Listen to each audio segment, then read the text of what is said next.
The vast viewing dome of the Celestial Accord Command Station offered a panoramic view of a dying star system.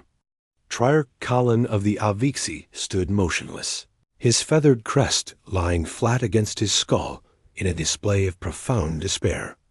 On the glass, reflected in the faint light of the red giant sun, he could see the frantic movements of his crew. Their soft, melodic chirps of coordination had faded into tense, clipped silence hours ago. The only sounds now were the low hum of the station's failing reactors and the persistent, skin-crawling psychic static bleeding from the enemy. Beyond the dome, the battle was a tapestry of silent destruction. The graceful, organic-looking ships of the Accord-like birds of crystal and light were being swarmed. The void swarm did not look like a conventional fleet. It moved as a single oily wave, a mass of interconnected, chitinous vessels that seemed to bleed into one another. They did not fire lasers or missiles. They latched onto Accord ships with barbed tendrils, dissolving shields and hulls with a corrosive, gray mist, absorbing the material to create more of themselves. It was a consumption, not a war. Triarch, a junior officer, her plumage trembling, clicked softly. The last defensive line at the third planet has been extinguished. The swarm wave is consolidating. Its trajectory is clear. It will be upon the station within 3 cycles. Kalin did not turn. His primary eyes remained fixed on the devouring tide. His secondary eyes scanned the tactical hologram floating beside him. It was a field of red, hostile markers, slowly drowning the few remaining blue lights of his fleet. They had thrown everything at the swarm here, at the Cygnus Reach, every ship, every weapon, every ancient piece of Forbidden's technology. It had barely slowed the advance. The swarm learned, adapted, and consumed. "Signal the remaining captains," Kalin said, his voice a weary rustle. "Order them to fall back to the rally point at the nebula's edge. Prepare the station for self-destruct sequence. We will not become biomass for that thing." A heavier silence fell. Retreat was not in the Avixi nature, nor in the nature of the stout, mineral-based Groth, or the aquatic, telepathic Saloon who made up the core of the Accord. Yet the choice was annihilation or a fleeting, pointless resistance. It was then that the old Groth ambassador Barum, whose body was akin to weathered basalt, shifted with a grating sound. "There is one signal we have not sent. One potential ally we have not called." Kalin finally turned, his crest raising slightly in irritation. "The list of potential allies is empty, Barum. The Krull Imperium has sealed its borders. The Helix Nexus has declared this sector condemned." "Not them," Barum rumbled. "The new ones. The humans." A ripple of disbelief moved through the command staff. The humans. They had stumbled into the galactic community barely a standard century ago. They were loud, energetic, curious to a fault. They had a surprising knack for reverse engineering and a bewildering array of cultures and philosophies. They were seen as clever children, passionate and unpredictable, but utterly unproven on a stage like this. Their military vessels were few, designed for exploration and policing, not for facing a galaxy-ending swarm. "You suggest we call for children to watch us die?" Kalin's tone was sharp. "I suggest," Barum countered. "They are the only species who, when we shared limited data on the swarm 5 cycles ago, did not respond with terror or fatalism. Their scientific collective requested more data. Their questions were peculiar. They asked not about firepower, but about communication frequencies, swarm pattern recursion, and psychic harmonic resonance. They look at problems sideways. Asking questions is not the same as having answers," Kalin said, but the desperation in the room was a tangible weight. Hope, however slim, was a toxin they could no longer afford to refuse. "What do we have to lose?" whispered the saloon envoy, her voice a cool melody in their minds. "Our pride? That dies with us. Let the signal be sent. Let the universe witness that the Accord called for aid until its last breath. If they do not come, nothing changes.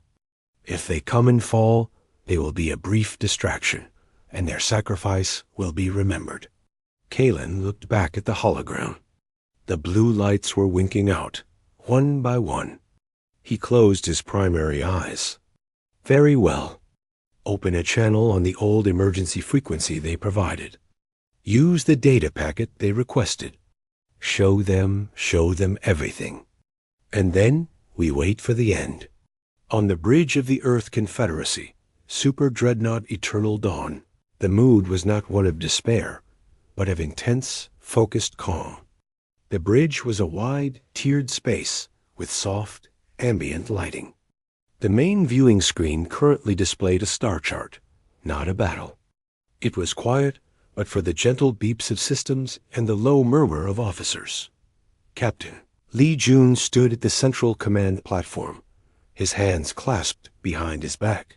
He was a man of steady presence, his face giving little away as he watched the data stream from the Cygnus Reach.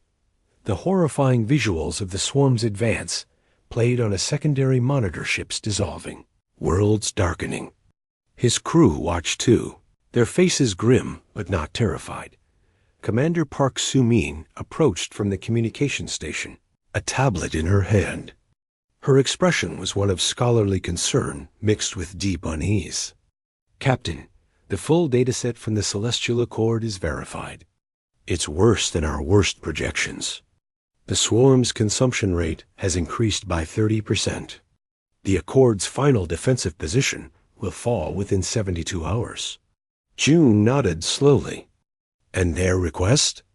A direct plea for military assistance. They are asking for any ships we can send, knowing we have little to send. It is a request born of absolute hopelessness.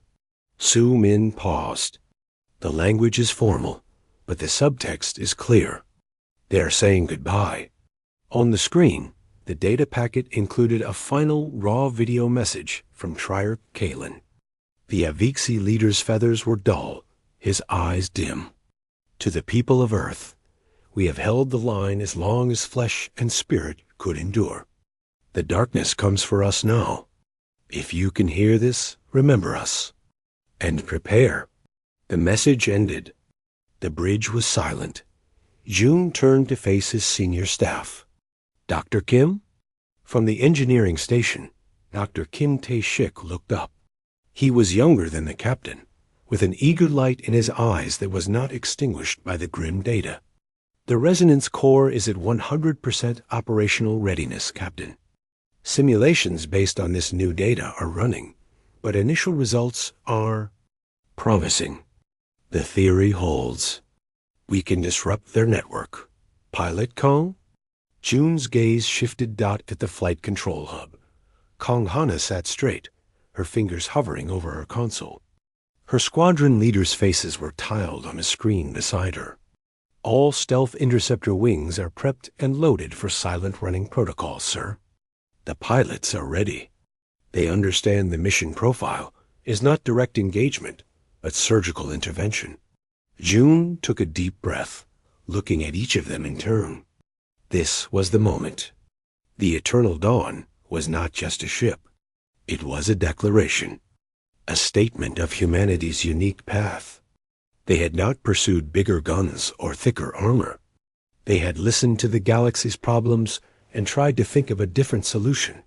This is what we built her for, June said, his voice firm and carrying to every corner of the bridge.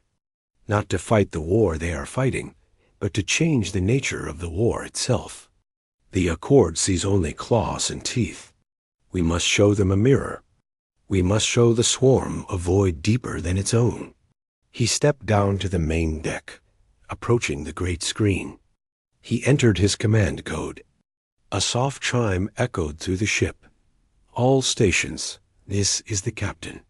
Set condition 1 throughout the vessel. Seal all compartments. Dr. Kim, take the resonance core to standby. Navigator, plot the fastest possible slipstream jump to the Cygnus Reach. coordinates as per the Accord's final signal. We will emerge at the pre-calculated stealth insertion point, not the heart of the battle. He turned back to zoom in. Commander Park, open a channel to Earth Command.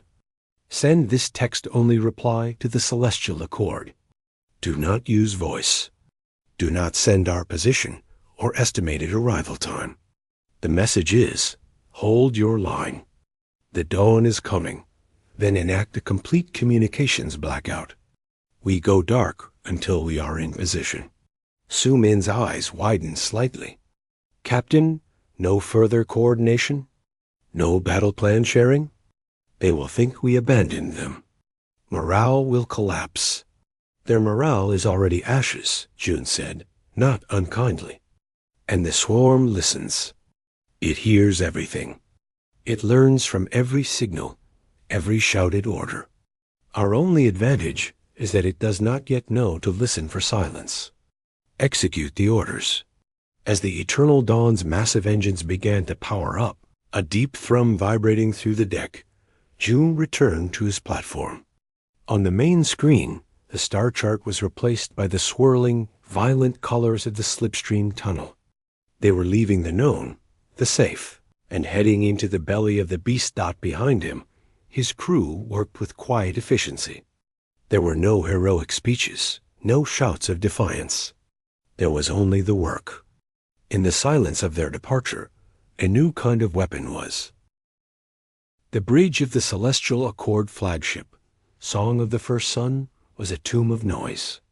Not the noise of battle, but the noise of systems failing, of damage reports scrolling endlessly, of the low, maddening psychic hum of the void swarm pressing against their failing shields like a tide against a crumbling dam. Triarch Kalan stood in the center of it, feeling the vibrations of despair through the soles of his feet. His crew moved like shadows, their bright plumage dulled, their melodic language reduced to functional whispers. The human message had been received.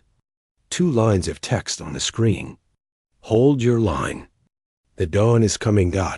And it sparked a brief, furious hope. For a few cycles, the fleet had buzzed with it. The humans were coming. The new species, with their strange ships and sideways thinking, were answering the call. Kalen had even redeployed the few remaining fighters, buying time, holding the broken line at the edge of the nebula as instructed. But no human ships had translated into real space. No new signatures appeared on the long-range scans. The slipstream wake they had been promised to watch for never materialized. The void swarm, sensing a momentary hesitation, had pressed forward again. Now, the line was not just broken. It was disintegrating. Triarch, his sensor officer, chirped, the sound frail. The swarm vanguard will be in weapons range in less than a cycle. The human vessel. There is still no sign. Scans are clear. Baram, the Groff ambassador, was a silent, stony statue in the corner. The hope he had suggested had curdled, leaving a bitter residue of shame. They had pinned their last desperate wish on a myth. The saloon envoy had withdrawn into a deep, silent meditation, perhaps seeking peace before the end. Kylan's crest flattened completely. They are not coming, he said, and the words were final. It was a courtesy, a polite lie to ease our final moments. Or their ship was destroyed in transit. Send the final order to all vessels. Scatter. Attempt individual escapes. The accord is dissolved. Save who you can. The command was the most painful of his life. It was an admission of total defeat, not just in battle, but in spirit. A grand alliance of species, millennia in the making, would end here, consumed by a mindless hunger. As the orders went out, the last vestiges of structure in his fleet began to unravel. Ships turned away from the battle, engines flaring in panic. The swarm, sensing the rout, began to accelerate. Its waveform pulsing with a sickening, eager rhythm deep in the silent black. Far from the gravitational turbulence of the nebula, the eternal dawn hung motionless.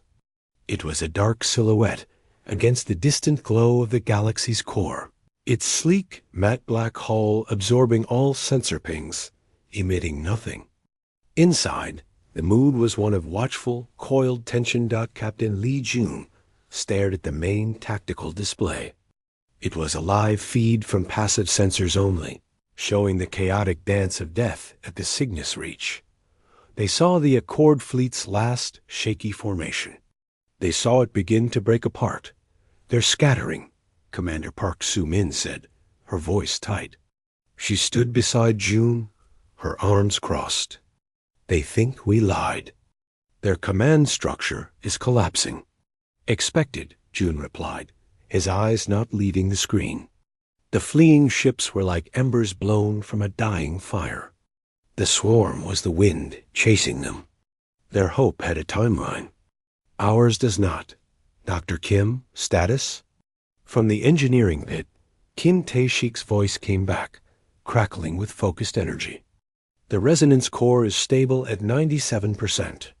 The stealth field is operating at maximum efficiency. We are a ghost, Captain, but we are also blind beyond passive scans. If we move, even at minimal power, the swarm's network might detect the anomaly. It's like they feel the space itself." "Understood. Pilot Kong?" At her station, Kong Hana was a picture of still readiness. On her console, the status lights of her 48 stealth interceptors glowed a soft green. The small, dart-like ships were housed in internal bays, their pilots suited up and waiting in a state of suspended animation, ready to be woken the moment the order was given. All interceptors are prepped for zero-signature deployment. Pilots are on standby alert. "We are a held breath, Captain." June nodded. The analogy was apt. The entire ship was a held breath. They were close enough to see the battle, to feel the moral weight of every Accord ship that winked out on the screen. Yet their orders from Earth Command were clear: preserve operational secrecy above all immediate tactical gains. The first strike had to be perfect, and it had to be devastating in a way the galaxy did not yet understand. Datsu-Min shifted her weight. "Captain, I must register my concern again. By waiting, we are allowing the slaughter of our would-be allies. Morally and diplomatically, if any survive, they will never forgive us." June finally looked at her. His face was not cold, but it was carved from patience. "Commander, what is the primary weapon of the Void Swarm?" "It's a hive mind." "Its coordination? Its adaptation?" "No," June interrupted gently. "Its primary weapon is information. It consumes, it learns, it adapts in real time. It saw every tactic the Accord used and developed a counter. If we decloak now and join that conventional battle, what does it learn? It learns our ship's signature. It learns our weapons' energy profiles. It learns our tactical patterns. It folds us into its existing dataset, and it will adapt. And we will lose. And then there will be no one left who understands the resonance." He turned back to the screen, where the swarm was beginning to envelop the slower Accord freighters. "We are not here to kill 1,000 parts of the beast. We are here to cut off its head. To do that, we must first understand how it thinks. We let it believe it has won. We let its attention fix entirely on the feast. In its moment of perceived victory, its network will be most cohesive, most centralized. That is when it is also most vulnerable." He pointed to a sector of the display where the swarm was thickest. A dense knot of chitinous forms pulsing around a particularly large, whale-like Accord carrier that was making a desperate, doomed last stand. There, that carrier is the last meaningful point of resistance. The swarm is converging. Its neural focus will be there. When it is fully engaged, when its victory is certain, that is our moment. The order was unspoken, but understood. They would watch. They would wait. They would let the darkness believe it was alone. On the song of the first sun, Trier Kylan prepared for the end. He had sent the final signal of the Accord's fall, a bleak data burst into the void for any future historians to find. He watched as the swarm tendrils reached for his ship. He thought of the humans, of their strange, polite lie. He felt no anger, only a hollow sadness. They had, at least, tried to offer comfort. It was more than others had done. He closed his eyes, waiting for the screech of tearing metal and the cold kiss of the void. Back on the eternal dawn, the tension was a physical thing. Kim Tae-shik watched the energy readings from the swarm knot, his fingers poised over the core's activation sequence. Kang Hana's hand rested on the button that would wake her pilots and open the interceptor bay doors. Su Min watched the dying Accord carrier. Her jaw clenched so tight it ached. Li Jun simply watched the clock on his display, counting down the seconds to the calculated moment of peak swarm concentration. His face was a calm mask, but his heart was a drum in the silence. This was the burden. To have the power to act, and to choose not to, until the precise millisecond when action would matter most. To bear the weight of the lives lost in the waiting. He saw the swarm finally pierce the carrier's last shield. He saw the vessel's lights flare and die. Now, Li Jun said, his voice quiet but absolute in the silent bridge. Wake the pilots. Open bay doors Alpha through Delta. Dr. Kim, bring the resonance core to the brink. It is time for the swarm to learn what silence truly costs. On the bridge of the Accord flagship, despair had turned to a numb acceptance. Trier Kylan watched the main viewer as the last brave carrier was engulfed by the oily, shifting mass of the swarm. He saw its lights die. He felt the final faint psychic scream of its crew, cut off into nothing. It was over. The swarm would turn its full attention to his ship now. He gave the order for his crew to abandon their posts, to find whatever peace they could in these last moments. The great viewing dome showed the swarm beginning to reform, to point its countless arrowhead shapes toward the song of the first sun. They were the last prize. Then, something impossible happened. At the very edge of the swarm formation, where the living wave met the empty dark, a cluster of a dozen swarm vessels simply went dark. They did not explode. They did not drift away damaged. One moment they were part of the pulsing, connected whole, their hulls glowing with a sickly internal light. The next, that light went out. They became inert, silent chunks of matter, tumbling slowly and colliding with the vessels next to them. Kalan's secondary eyes blinked. Sensor report. What was that? A power fault in the swarm? His sensor officer, a young Avixi named Rel, was frantically tapping his console. No energy spike triarch. No weapon impact signature. No debris field. It is as if they were switched off. Their neural link to the hive has vanished. They are just dead. Before Kylan could process this, it happened again. This time, further along the flank, a tendril of swarm ships, reaching for a fleeing Accord frigate, went dark. 20 vessels, then 30, falling silent and still. The frigate, realizing the pursuit had stopped, lurched away, engines flaring in confused panic. On the tactical hologram, tiny pockets of red hostile markers were turning a neutral, lifeless gray. It was not a collapse from the center, where the fighting was fiercest. It was a crumbling from the edges. It was quiet, precise, and utterly mysterious. Is it a disease? A system failure? Baram the Groth rumbled, stepping closer to the hologram. The swarm does not have system failures. Kylan whispered. His crest began to rise, not with hope, but with a wary, superstitious dread. It is a perfect predator. This is an attack. But from whom? And with what? Asterisk, asterisk, asterisk. In the cold dark, the human stealth interceptors moved like ghosts. They were small, angular ships with hulls that drank in light and sensor energy. They carried no plasma cannons, no missile pods. Their only weapons were long, needle-like probes housed in their noses. Pilot Kang Hana's voice was a soft murmur in the ears of her 47 pilots. Target clusters are marked. Remember the profile. You are not aiming for engines or command nodes. You are looking for the neural conduits, the thickest bundles of connective tissue. One clean insertion. Do not linger. Do not fire a second time. Break away and return to shadow. Her own interceptor, Whisper, slid through the void. The swarm vessel ahead of her was a jagged piece of living rock, its surface pulsing with faint blue lines of energy, a visible sign of its connection to the Overmind. Hana's targeting system, fed by the Eternal Dawn S-Deep scans, highlighted a spot where those lines converged into a dense knot. She took a slow breath, her hands steady on the controls.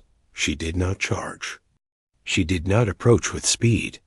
She drifted, letting the swarm's own chaotic, churning movement bring the target into her path. To any sensor, she was space dust, a slight thermal blur. Her needle probe extended silently. Inserting now, she whispered, and tapped the trigger. A physical lance, not an energy beam, shot from her ship. It was made of a smart metal that hardened on impact, punching through the swarm vessel's chitinous hide. It was not an explosive charge. It was a data spike, a weaponized virus contained in a physical shell. Upon penetration, it released a torrent of corrupted, chaotic code and a focused electromagnetic pulse, designed to mimic a massive neural shock. The effect was immediate and localized. The blue energy lines on the swarm vessel flared white-hot and then went dark. The vessel ceased all movement. The connection was severed. It was a brainstem cut. Hana was already gone, her interceptor sliding away into the darkness before the inert vessel began its slow tumble. On her screen, she saw the same story unfolding across the battlefield. Gray markers bloomed in the red swarm like patches of frost. There were no fireworks. There was only silence and the slow, cold spread of death. Asterisk, asterisk, asterisk, aboard the Eternal Dawn, the bridge crew watched their strategy unfold. The main screen was a complex overlay of the battlefield. The red mass of the swarm was now speckled with expanding gray zones of inactivity. Interceptor groups report successful strikes. Kang Hana's voice came from her cockpit. 34 primary targets neutralized. No detection. The swarm is confused. It is pulling vessels from the main assault to investigate the dead zones. Captain Li Jun allowed himself a small, tight smile. Good. It is focusing on the symptom, not the cause. Dr. Kim, is the pattern clear? Dr. Kim Tae-shik was in his element, streams of data flowing across his screens. He was not just an engineer now. He was a neurologist for a galactic-scale mind. It is clearer than we hoped, Captain. The neural traffic is rerouting, trying to bypass the dead zones. It is creating pathways. I can see the Overmind's thought process. It is trying to heal the wound, which means it is concentrating its consciousness into specific channels. I am mapping the central nexuses now. The more it tries to fix this, the more it shows us its brain. This was the true purpose of the interceptor strikes. Not to kill a few hundred swarm vessels, a drop in an ocean, but to provoke a reaction. To make the Overmind reveal how it worked, where its commands flowed from and to. Every time it moved to seal a breach in its network, it highlighted a vital artery. Commander Park Soo-min watched, her earlier doubts swallowed by a wave of awe. This was not war as the Accord understood it. This was a dissection. They have no idea what's happening, she said softly. They are looking for an enemy fleet, for energy signatures, for anything to fight. They cannot fight silence. On the Accord flagship, the mood had shifted from numb acceptance to frantic, confused hope. More and more swarm vessels were going dark at the edges. The main assault on their ship had stalled, the swarm wave pulling back, reorganizing. The human vessel, Kailan said, the idea finally forcing its way into his mind. They are here. They are doing this. But how? We see nothing. Rel, the sensor officer, was using every passive scanner he had. I am detecting minute gravitational distortions, too small to be ships, and localized energy discharges consistent with neural overload. Triarch, they are not destroying the bodies. They are killing the link. A new kind of fear filled Kalan then, colder than the fear of the swarm. The swarm was a natural disaster, a hurricane of teeth. This was different. This was an intelligent, invisible scalpel, performing surgery on a living enemy in the middle of a battle. Who had such power? Who had such chilling precision? He looked out at the silent, tumbling hulks of swarm ships, dark against the starfield. The constant, maddening psychic hum of the enemy was changing. A note of discord had entered it. A note of pain. Asterisk, asterisk, asterisk, deep within the heart of the swarm. In a place that was not a place, the overmind experienced a new sensation. It was not damage. Damage was known. A ship exploded. Its consciousness was lost. A piece of the whole was sheared away. That was acceptable. Regrettable, but part of the consumption. This was different. This was silence. A void where there should be song. A part of itself would simply cease. No warning. No transfer of consciousness. No death scream. One moment, 1,000 eyes and minds were reporting, processing, being. The next, there was nothing. A clean, absolute cut. The overmind recoiled from these silences. It sent commands to isolate the areas, to probe them, to understand the failure. But the probes sent into the dark zones also fell silent.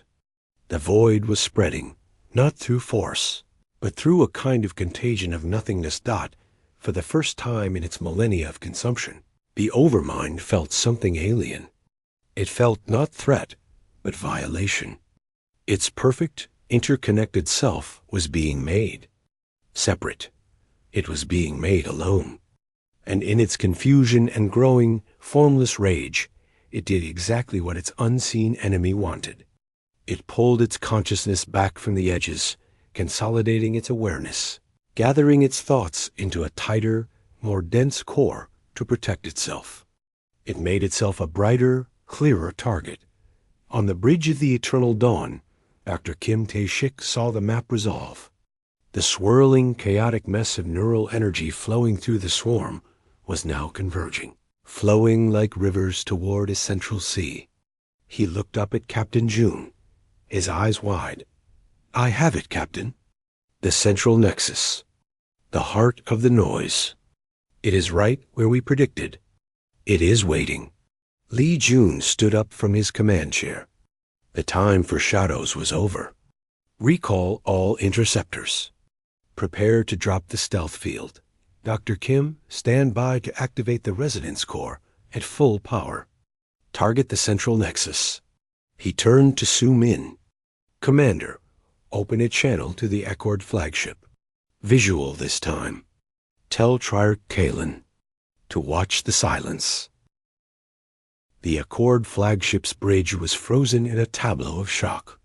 The main viewer, which had shown only the devouring wave of the swarm, now flickered and resolved into a new image. It was the interior of a human bridge. The design was clean, softly lit, and quiet. At the center stood a man with a calm, composed face. Behind him, a woman with focused eyes gave a slight nod. Triarch Kalan, the man said. His voice was clear, translated in real time by the ship's systems. It held no triumph, no urgency, only a steady certainty. I am Captain Lee June of the Earth Confederacy vessel Eternal Dawn. We are here.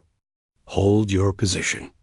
What happens next will be loud, but you are safe. The channel closed before Kalen could stammer a reply. The screen returned to the view of the battlefield. For a few heartbeats, nothing changed. The swarm was still a churning, confused mass. Its psychic hum now a discordant screech of frustration as it hunted for an enemy it could not find.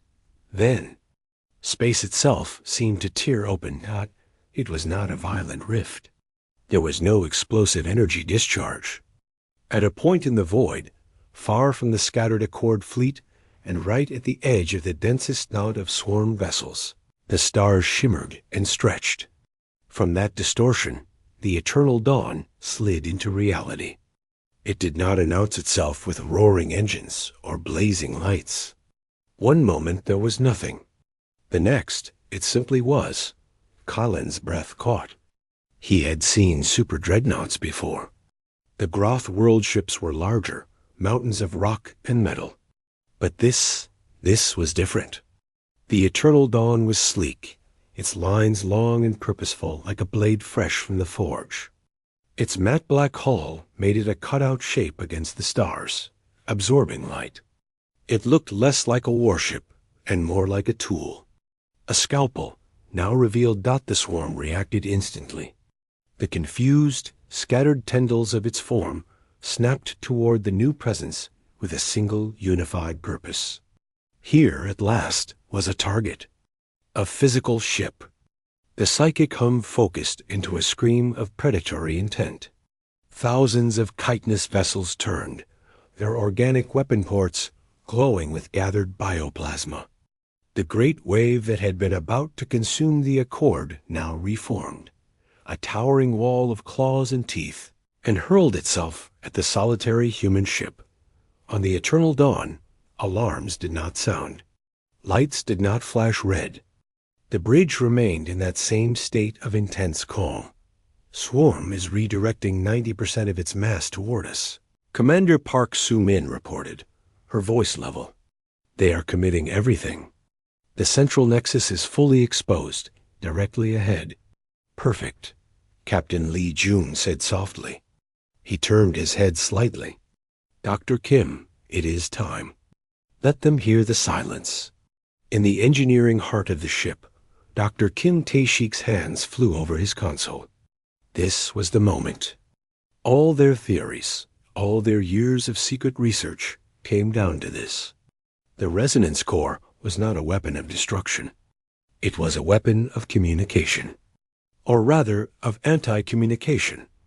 Activating the symphonic resonance field, he said, and pressed the final sequence. For a moment, nothing seemed to happen. The swarm wave rushed closer, a tidal wave of nightmare shapes. Bioplasma bolts, glowing like green acid, began to streak across the void toward the eternal dawn's shields. Then a sound began. It was not a sound heard by ears. It was felt in the mind, in the bones of the ships, in the fabric of space itself. It started as a low, pure note, so deep it was almost a vibration. It grew, layering upon itself, becoming a chord. But it was not a chaotic noise. It was a perfect, structured harmonic, a mathematical song of order. The swarm's psychic scream met this harmonic chord, and it shattered. Where the two forces met. The visual effect was bizarre. The leading edge of the swarm wave did not explode. It unraveled. The blue energy lines connecting the vessels flared into blinding white tendrils, then snapped like overtuned wires. The vessels themselves went from pulsing, living things to dead, gray husks in an instant. The wave of death did not spread by explosion, but by contagion. Vessel after vessel, as the perfect harmonic resonance touched their neural network, simply switched off. The bioplasma bolts dissipated harmlessly, their energy absorbed and neutralized by the spreading field. It is like watching a fire go out, but in reverse. The fire was the swarm, and the silence was the extinguisher, spreading out from the eternal dawn in a perfect, expanding sphere. On the Accord flagship, the crew watched in stupefied horror and awe. Their sensors went wild, not from energy spikes, but from the sudden, catastrophic drop in energy. Millions of life signs, the furious buzz of the hive mind, were vanishing from their scans, replaced by the empty signature of inert matter. What? What is it doing? Baram the Groth whispered, his stone body trembling. Colin could only stare. He saw the truth now. The human ship was not fighting. It was curing. It was treating the swarm like a sickness, a discordant noise in the universe. And it was imposing a silencing order upon it. Deep within the swarm, in the central nexus, the overmind experienced agony for the first time. The silent cuts from the edges had been confusing, painful like the loss of a limb. This was different. This was the total annihilation of self. The harmonic resonance was not an attack on its body. It was an attack on the song that was its mind. The human field was a perfect counter-frequency, a screaming order that attacked the chaotic, interconnected noise of the hive. Where it touched, the overmind's thoughts did not just go quiet. They were replaced. The beautiful, complex symphony of 1 trillion minds working as one was overwritten by a single, blunt, deafening note of harmony. It was the most profound violation imaginable. The overmind felt its consciousness not being killed, but being erased. Its memories, its instincts, its predatory joys, all were dissolving into a featureless, silent white noise. It tried to flee, to pull back, to scatter its consciousness, but the resonance field was everywhere, expanding faster than thought. It was a wall of nothingness, and it was consuming everything. The psychic scream that had battered the accord for weeks reached a final, terrifying peak, a raw, animal shriek of existential terror, and then it was cut off. The silence that followed was absolute. On the bridge of the eternal dawn, the only sound was the gentle hum of their own systems. The main viewer showed a scene that was difficult to comprehend. Where there had been a raging, living ocean of enemies, there was now a field of asteroids. Millions of swarm vessels, each now just a dead, silent piece of chitinous rock and metal, drifted aimlessly. No lights glowed. No energy signatures pulsed. The green nebula gas slowly curled around them, as if claiming ancient ruins. Pilot Kang Hana's voice broke the quiet, filled with a reverent shock. All swarm vessel signatures have ceased. The hive mind signal is gone. It's just gone. Dr. Kim Tae-shik leaned back in his chair, his hands shaking slightly from adrenaline. Resonance core cycling down. Field dissipation is clean. The effect is permanent. The neural pathways are not just disrupted. They are sterilized. They cannot reform. Li Jun slowly unclenched his hands from the arms of his command chair. He had not even realized he was holding on so tight. He looked at the field of silent wreckage, the graveyard of a species that had threatened the galaxy. He felt no victory. He felt a profound and heavy solemnity. They were a noise, he said, mostly to himself. And we gave them silence. Su Min moved to stand beside him, her eyes wide as she took in the view. The Accord fleet. They're just staring. I don't think they can process this. June nodded. Open a channel to Triarch Kalen. Audio only. Let's not overwhelm them further. On the song of the first sun, the communication console chimed with a soft, polite tone. Kalen jumped as if struck. He gestured for it to be opened. Triarch Kalan. Li Jun's voice came through, calm and clear in the eerie quiet. The immediate threat has been neutralized. The void swarm, as a conscious entity, is no more. What remains is inert matter. We will hold position and await your instructions. The eternal dawn stands by. The channel closed again. Kalen looked around his bridge. His crew were looking back at him, their eyes wide, their plumage puffed in a mixture of terror and disbelief. The Groth ambassador was as still as a mountain.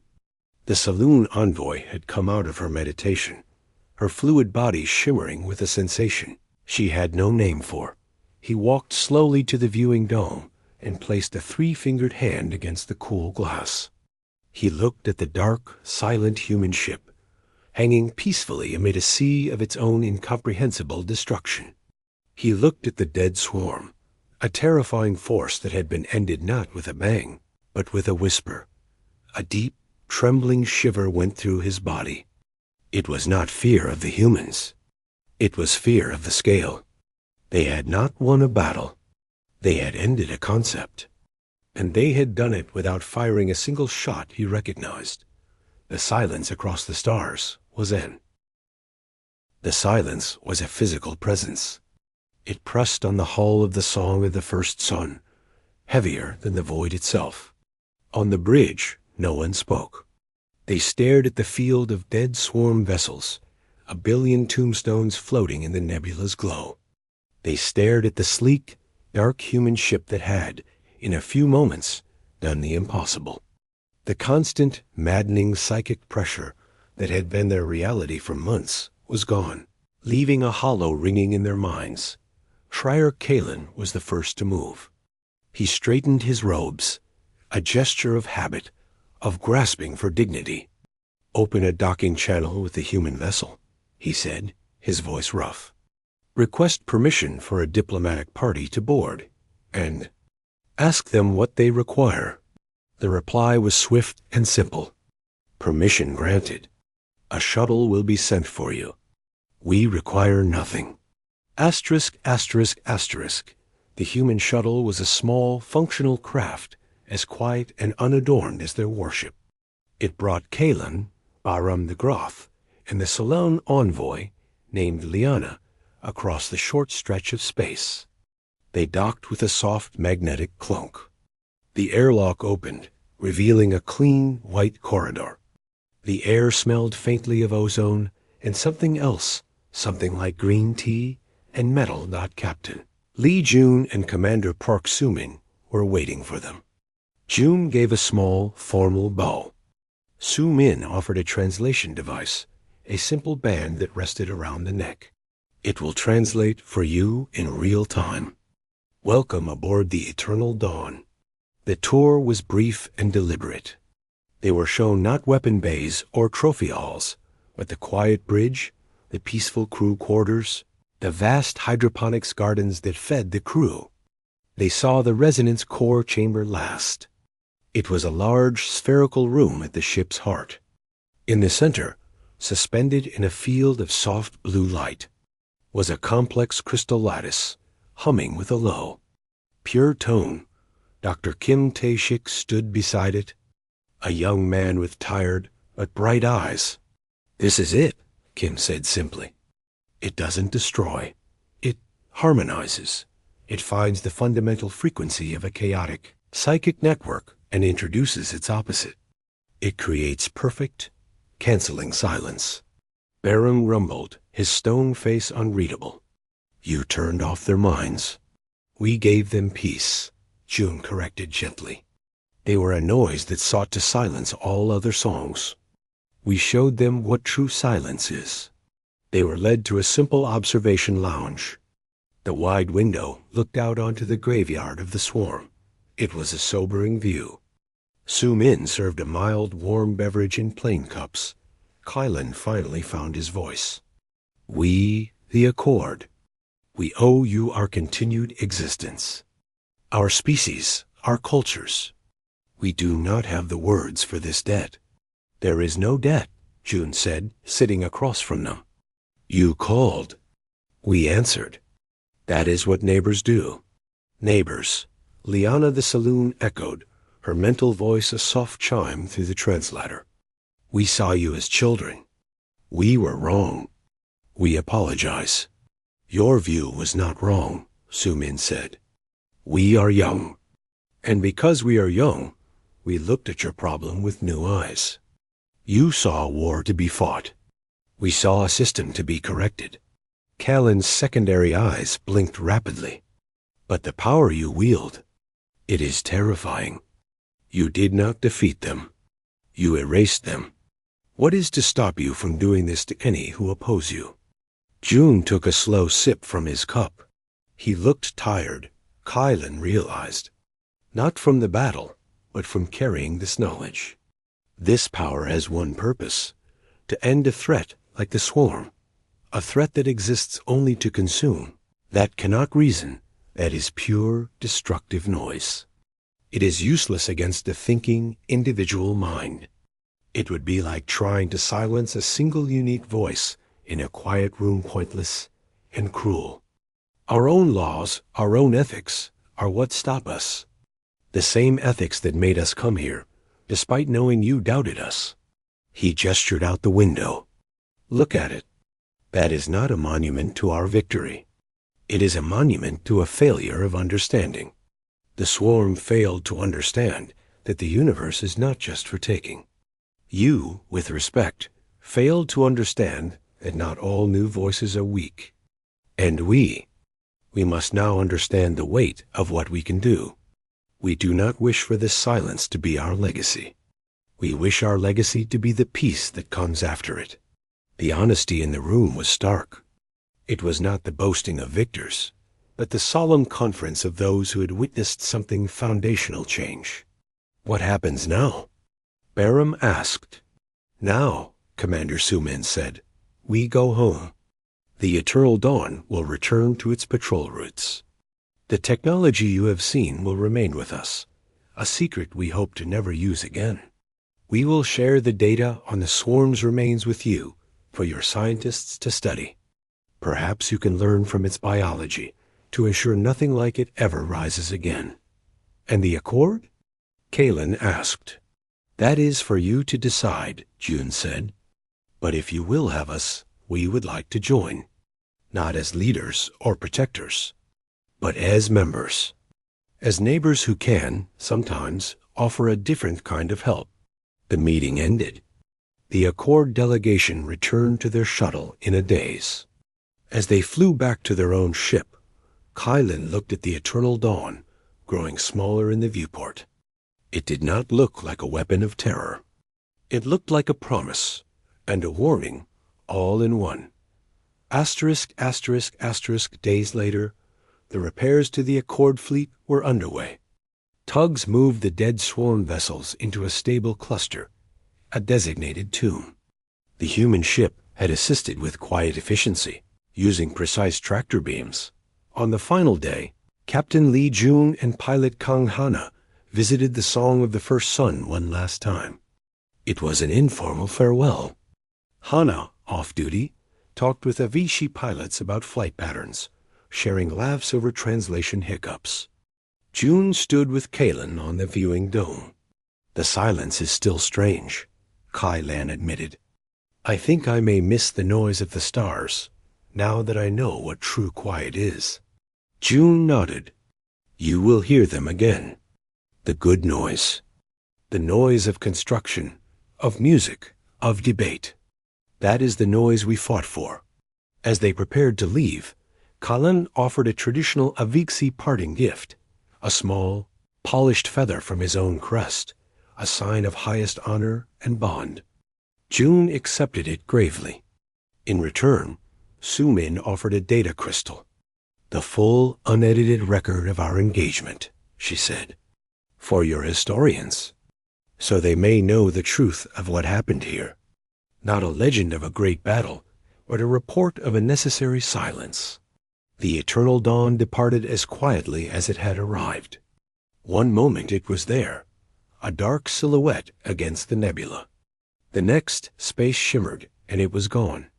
Back on the bridge of his ship, Schreier Kylan held the data crystal. He ordered it to be played on the main viewer for the entire fleet. They watched the battle from the human perspective.